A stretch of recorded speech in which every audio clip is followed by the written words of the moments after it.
Celebrábamos ayer el cuarto domingo del tiempo de Pascua, tradicionalmente llamado en la Iglesia el Domingo del Buen Pastor.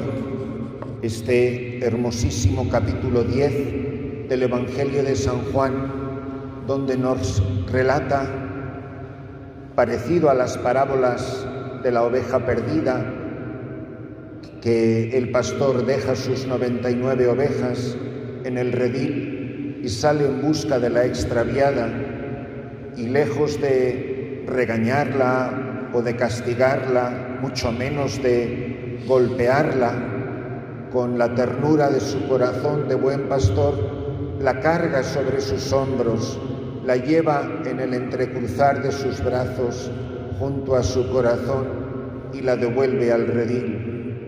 Ninguno de nosotros estaría aquí esta tarde si no hubiéramos tenido esta experiencia alguna vez. Por eso, de una manera muy hermosa, nosotros revivimos en nuestra vida esta experiencia de la amistad, de la ternura del buen pastor. Este pasaje que hemos proclamado en este lunes de la cuarta semana de Pascua nos da los rasgos, la fisionomía del buen pastor, y dice cosas bellísimas sobre sí mismo.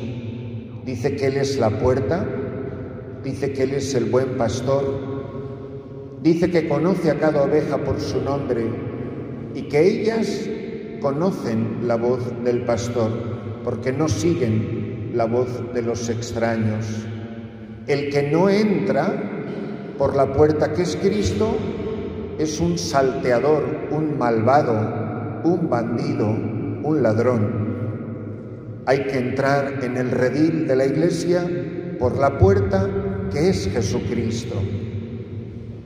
Y además Él es el que no huye, no escapa cuando viene el lobo, cuando viene el enemigo, cuando viene el demonio que quiere robar las ovejas del rebaño de Dios su Padre. Él está firme, no tiene miedo, le hace frente al enemigo. Uno de los detalles más bonitos que nos da es que nos dice que Él es el pasto, Él es el alimento. De esto hemos hablado abundantemente a lo largo de estos días de Pascua. Él es Cristo, pasto, pan de vida, que con su cuerpo y con su sangre alimenta a las ovejas que Él ha rescatado por su pasión, su muerte y su resurrección, por el misterio pascual.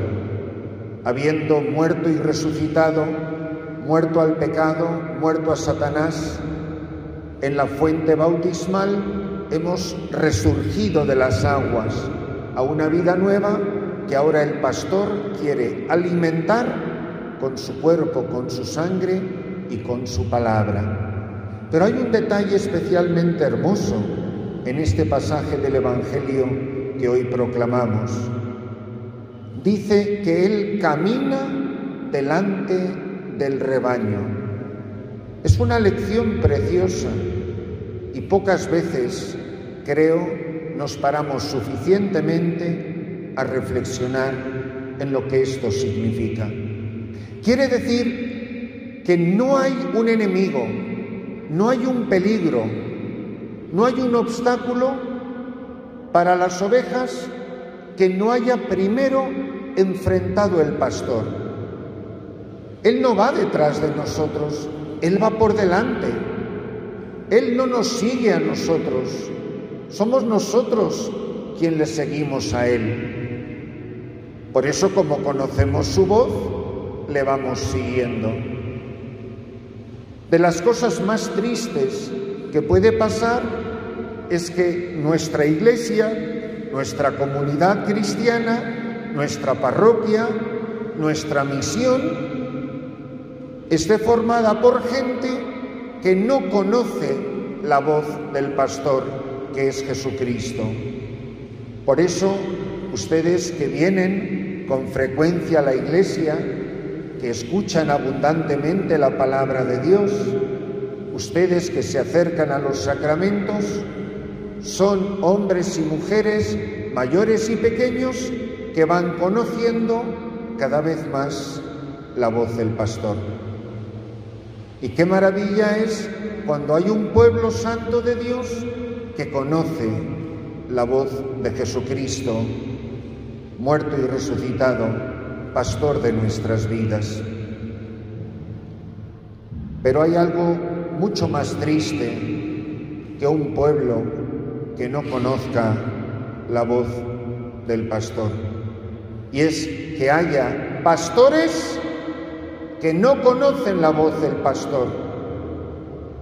¿Qué responsabilidad tiene un obispo de mandar a una comunidad a pastorear a un pueblo cuando el pastor no conoce al pastor, cuando el pastor no se alimenta de la vida del pastor, cuando el pastor no dialoga con Cristo buen pastor, cuando el buen pastor y el pastor que es cada sacerdote no viven juntos en amistad, cuando el pastor que envía el obispo no conoce la voz de Cristo buen pastor?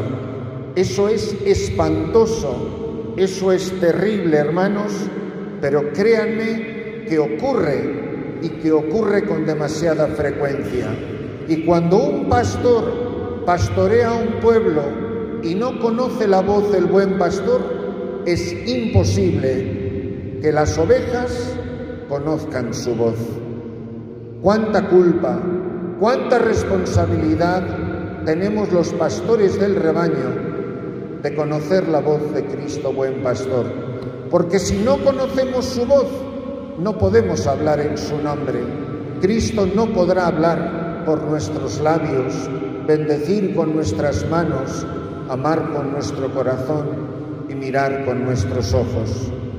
Por eso esta tarde oremos, como ha pedido nuestro querido Papa, por las vocaciones sacerdotales, hombres configurados con Jesucristo buen pastor, que es cabeza, sacerdote, esposo y pastor de la Iglesia.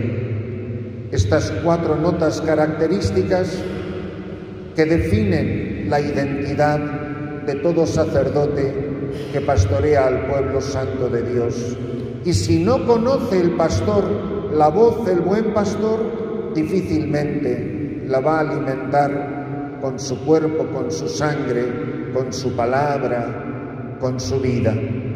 Por eso, hermanos, que en esta Santa Misa, primero nos esforcemos todos por conocer a Cristo buen pastor, escuchar su voz, conocer su voz y seguirle. Que entremos siempre por la puerta, que son la palabra de Dios y los sacramentos.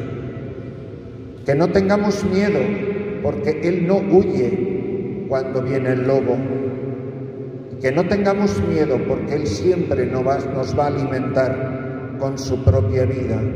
Que no tengamos miedo, porque Él camina delante de nosotros y no hay obstáculo delante del rebaño que no enfrente primero el buen pastor. Él es el que va abriendo el surco, Él es el que conoce el camino, porque Él es el camino. Y unidos a Él, siguiéndole a Él, escuchando su voz, pisando sobre sus mismas huellas, llegaremos un día a la casa del Padre, que es el redil, cuya puerta es Jesucristo, el buen pastor.